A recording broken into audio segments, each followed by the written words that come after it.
Coming up on Mountain News this morning, generations of our mountain family came together to say goodbye to one of our longtime members. And some students from Eastern Kentucky traveled to win big in a tech competition. Dedicated to Eastern and Southern Kentucky, this is WYMT Mountain News This Morning. Good morning. I'm Olivia Calfee. We are coming up on 6 a.m. on Thursday, July 18th. Now let's go on ahead and send it over to meteorologist Tim Drawbridge for a look at your forecast this morning. Olivia, getting things off to a wet start as we make our way through this Thursday morning. Thus far, 70 outside our door here at WYMT, and with the rainfall, yeah, a little fog is mixed in too in places. Low visibility, so extra time. Road spray clearly an issue this morning. All in the lower 70s right now. Closer to 70 from London to Hazard over to Pikeville up through Jackson and Prestonsburg. And the pinpoint Doppler radar showing the heaviest of rainfall along and south of the Hal Rogers from Hazard to Harlan and just north of Middlesboro as this all continues to track into western portions of Virginia, West Virginia as well, the southern portion of the Mountaineer State as we go through this 6 o'clock hour. Now to the north and west, high pressure building in, and that means our rain chances diminish midday for all of us, and the humidity slowly starts to drop. So the forecast for today, we'll deal with the showers, a few thunderstorms this morning, some heavier bursts of rain, then slowly turning partly sunny, and a forecast high in Hazard up to 81. More about the First Alert 7-day forecast in a few moments. In the meantime, I'm sure it was a mixed feel and vibe in the station yesterday, Olivia. It was a good day, but a sad day at the same time, Tim. Thank you. And as you all know, our mountain family is always growing, but with additions also come goodbyes. And one farewell in particular brought many familiar faces back to Hazard. WYMT's Madison Carmouche has the special messages from Brandon Robinson's retirement party. Surprise! Mountain family members from past and present came together to celebrate one of our own. So when one of us is hurting, when one of us needs help, we're going to come in and we're going to, one, celebrate them, we're going to love them, and we're going to let them know that they're not battling anything alone. Because in our region, mountain family is more than just a saying. Brandon really brought us all together. When we talk about mountain family, everyone thinks Brandon, B-Rob, and he taught me just how to be a better person. Not only was the day filled with surprises for Brandon, but a proclamation by Whitesburg's mayor. She is declaring today Brandon Robinson Day, July 17th. Former co-workers agree Brandon is an integral part of keeping the family connected. I mean, calling us a mountain family is exactly what we are. You can see everybody who walks in this building. We are family. But celebrating Brandon is easy because to know his heart is to love him as a person. When we heard that there was an event for Brandon, and even more so it was going to be a surprise event, we were like, yeah, we're calling off work, we're taking the time, we're coming down. And as Brandon enters his retirement with hugs and well wishes, he is keeping a few things in mind. I hope to stay healthy. I hope to keep fighting. I hope that my chair does not get cold, but for the main reason, I hope the stations go on. And with Brandon's strength in mind, the region will always know gray matters. In Perry County, Madison Carmouche, WYMT Mountain News. Brandon's official retirement was June 30th.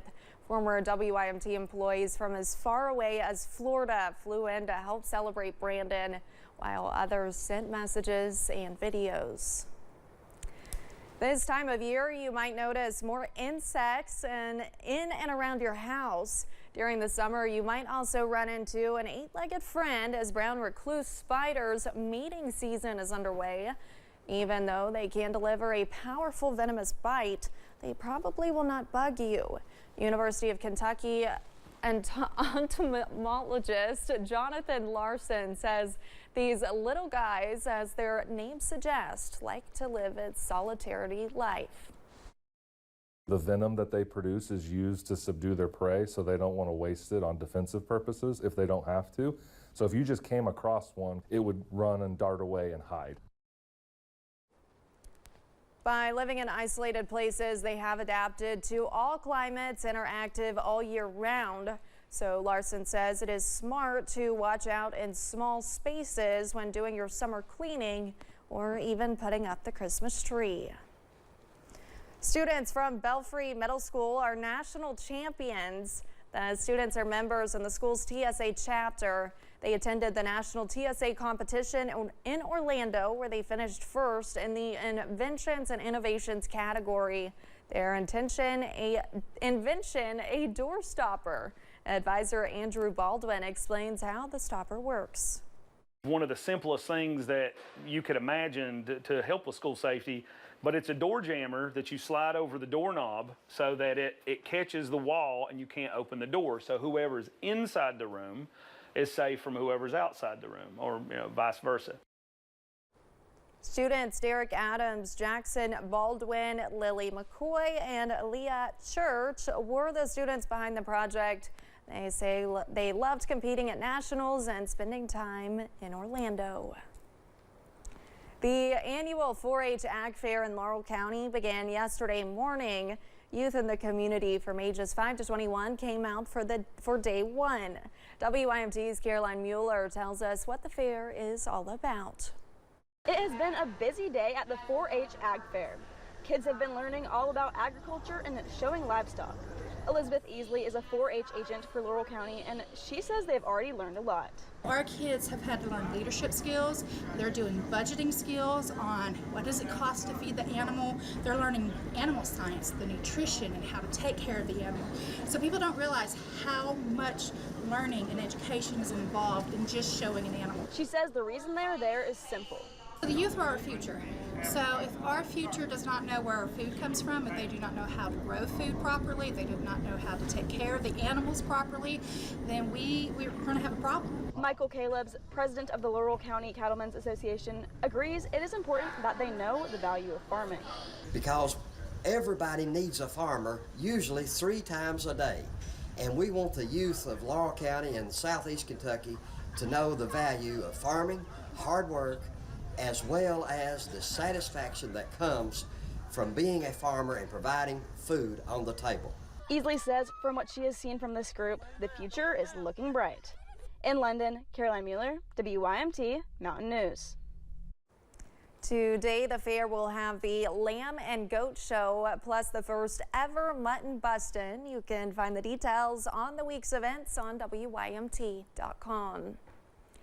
A 24-year-old Perry County native is making big strides in his music career.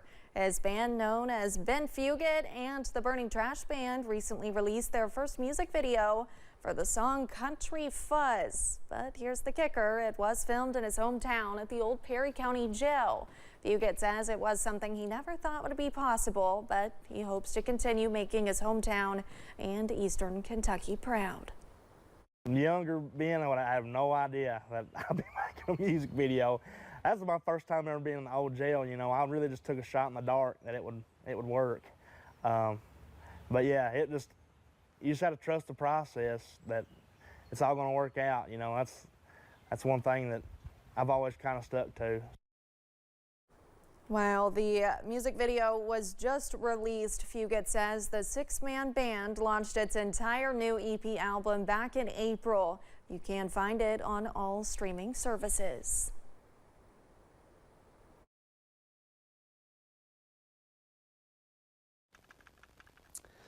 And we heard some of the music last hour, and they sound really, really good. In the meantime, lower 70s to start our day off. Already dropping now into the upper 60s, Ashland over to Moorhead, and we're running a few degrees cooler than that. Wise and Clintwood, respectively, at 64 and 67. Good news on the pinpoint Doppler radar as the heaviest of rainfall continues to track into southern portions of West Virginia and western portions of Virginia as the lighter action is back toward Manchester, Sturgeon, London over to Conway. Heavy action, though.